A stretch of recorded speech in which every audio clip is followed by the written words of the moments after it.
नमस्कार दोस्तों, आज की इस वीडियो में हम बांग्लादेश का बात करने वाले हैं।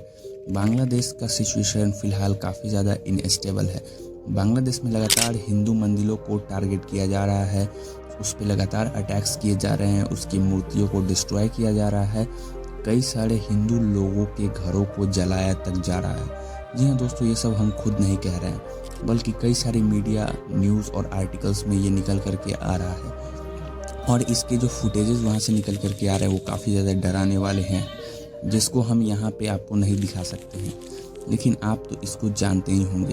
तो आखिर ये पूरा का पूरा हुआ कैसे और ये पूरा का पूरा एक स्टूडेंट प्रोटेस्ट वायलेंस रूप कैसे ले लिया। जी हाँ दोस्तों, कुछ ही दिन पहले बांग्लादेश ने तीस्ता रिवर प्रोजेक्ट भारत को दे दिया था, जो कि चाइना चाह रहा था, और साथ ही साथ मोगला पोर्ट को डेवलप करने के लिए भी उसने इस प्रोजेक्ट को भारत को दे दिया। ये प्रोजेक्ट भी चाइना चाह रहा था। इस वजह से चाइना बांग्लादेश से काफ़ी ज़्यादा गुस्सा हो गया और नाराज़ हो गया। तो अगर आपने हमारे चैनल को अभी तक सब्सक्राइब नहीं किया तो चैनल को सब्सक्राइब कर दे, वीडियो को लाइक करें और अपने दोस्तों के साथ भी ज़रूर शेयर करें इस तरह की इन्फॉर्मेटिव वीडियोस पाते रहने के लिए। जी हाँ दोस्तों, चाइना जो कि भारत का सबसे बड़ा राइवल है, ये सभी हम जानते हैं। चाइना चाह रहा था कि भारत और बांग्लादेश के जो फ्रेंडली रिलेशंस है वो ख़राब हो जाए। इसके लिए उसने बाकायदा पैसे का भी इस्तेमाल किया जो बांग्लादेश के करप्ट लीडर्स हैं उनको दे करके, और इन्हीं पैसे का यूज़ उसने पाकिस्तान में भी किया था, और वहाँ पे भी अभी एक पपेट गवर्नमेंट है। लेकिन ये जो स्टूडेंट प्रोटेस्ट के नाम पे हिंदुओं पे लगातार बांग्लादेश में अत्याचार किया जा रहा है, इसमें बांग्लादेश के लोकल लीडर्स और वहाँ की पॉलिटिकल पार्टीज़ भी शामिल है। और इसके पीछे चाइनीज़ पैसा तो है ही, साथ ही साथ और भी कई सारे विदेशी कंपनियां और विदेशी पैसा भी है, जो कि नहीं चाहता था कि बांग्लादेश में एक स्टेबल गवर्नमेंट रहे। जी हाँ दोस्तों, जो पूरा का पूरा आज विश्व है वो चुप क्यों बैठा हुआ है। जब भारत कुछ करता है तो वो ह्यूमन राइट का बहाना लेकर के खड़े हो जाते हैं। जब भारत ने लद्दाख को अलग किया था और आर्टिकल 370 हटाया था, तो यही पूरा का पूरा वर्ल्ड, UN और यूरोप ने कहा था कि भारत में माइनॉरिटी सेफ नहीं है, और अमेरिका ने कहा था कि भारत ह्यूमन राइट्स का वायलेशन कर रहा है। आखिर ये अमेरिका का आज ह्यूमन राइट्स कहाँ चला गया, जब बांग्लादेश में हिंदुओं पे लगातार अटैक्स किए जा रहे हैं? क्या अमेरिका भी इस पूरे प्रोटेस्ट में शामिल है? जी हाँ दोस्तों, जब रूस ने यूक्रेन पे अटैक किया था, मिलिट्री ऑपरेशन किया था, तो पूरा का पूरा यूरोपियन कंट्री और वेस्ट ने उस पर कई सारे सैंक्शंस इम्पोज कर दिए थे और उसका खूब ज़्यादा विरोध किया था। लेकिन जब आज के समय में हिंदुओं के साथ इतना बुरा व्यवहार किया जा रहा है, तो ये पूरा का पूरा वर्ल्ड क्यों चुप है? UN ने तो केवल इस पे एक टिप्पणी की है, UN ने इस पे कोई एक्शन क्यों नहीं लिया है?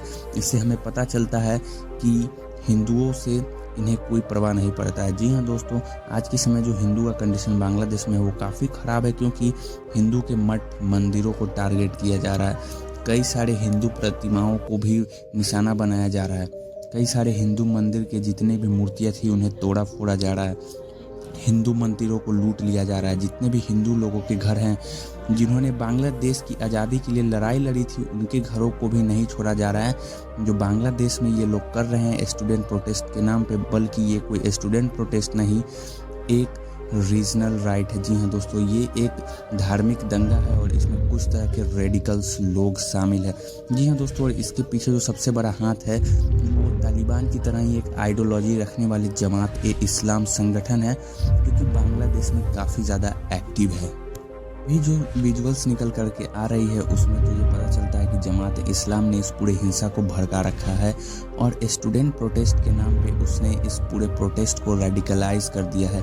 जी हाँ दोस्तों, जमात इस्लाम भी चाहता है कि बांग्लादेश में शरिया कानून लागू हो और यहाँ से हिंदुओं को भगा दिया जाए। लेकिन फ़िलहाल अभी जो सिचुएशंस निकल करके आ रही हैं, जो विजुअल्स, उसमें हिंदू रोड पे उतर करके लगातार बांग्लादेश में प्रोटेस्ट कर रहे हैं, और प्रोटेस्ट करना भी चाहिए, क्योंकि क्या ये हिंदुओं का देश नहीं है? हिंदुओं ने बांग्लादेश की आज़ादी के लिए लड़ाई नहीं लड़ी थी, उन्होंने अपनी शहादत नहीं दी थी, तो फिर उनको क्यों बांग्लादेश छोड़कर जाना पड़े? जी हाँ दोस्तों, फ़िलहाल बांग्लादेश की सिचुएशन काफ़ी ज़्यादा क्रिटिकल है, और यहाँ पे अभी जमात इस्लाम है उसी के एक नेता को रिलीजियस अफेयर्स का मिनिस्ट्री भी दे दिया गया है। लेकिन जो बांग्लादेश में हिंदुओं के साथ किया जा रहा है वो काफ़ी ज़्यादा निंदनीय है, और भारत सरकार इस पे आगे क्या एक्शन लेती है हमें देखना होगा। लेकिन बांग्लादेश में ये जो कुछ भी हो रहा है इसके पीछे जमात इस्लाम तो है ही साथ इसके पीछे और भी कई सारे फॉरेन पावर है। जी हाँ दोस्तों, कुछ ही दिन पहले शेख हसीना ने अपने एक इंटरव्यू में कहा था कि कोई विदेशी ताकत है जो कि बांग्लादेश को 2 टुकड़ों में तोड़ना चाहती है। और जी हाँ दोस्तों, हम अभी देख पा रहे हैं कि बांग्लादेश में किस तरह से वायलेंस भड़का हुआ है और आज के समय बांग्लादेश पूरी तरीके से जल रहा है और ख़ासकर हिंदुओं साथ जो हो रहा है वो बिल्कुल भी बर्दाश्त नहीं किया जा सकता। बांग्लादेश की ग्रोथ तो रुकी ही है, साथ ही साथ बांग्लादेश के जीडीपी को भी इससे काफ़ी ज़्यादा नुकसान होगा और कई सारे रेडिकल स्टूडेंट्स और रेडिकल विचारधारा से प्रभावित लोग हिंदुओं पे अत्याचार कर रहे हैं, उनके कपड़े तक उतार दिए जा रहे हैं। ऐसे विजुअल्स है जिसको हम आपको फ़िलहाल नहीं दिखा सकते हैं। जी हाँ दोस्तों, बांग्लादेश की पीएम ने कहा था कि कोई एक वेस्टर्न कंट्री है जो कि बांग्लादेश से सेंट मार्टिन आइलैंड चाहता है वहाँ पे अपना एक मिलिट्री बेस स्थापित करने के लिए, और उन्होंने पहले इस वेस्टर्न कंट्री का नाम तो नहीं बताया था।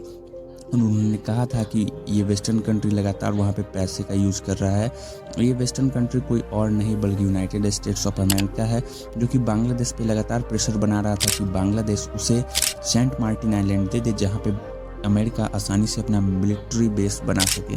जी हाँ दोस्तों, फ़िलहाल बांग्लादेश के इंटरिम गवर्नमेंट के हेड मोहम्मद यूनिस हैं जो कि अमेरिका के द्वारा नोबेल पीस प्राइज़ से सम्मानित है।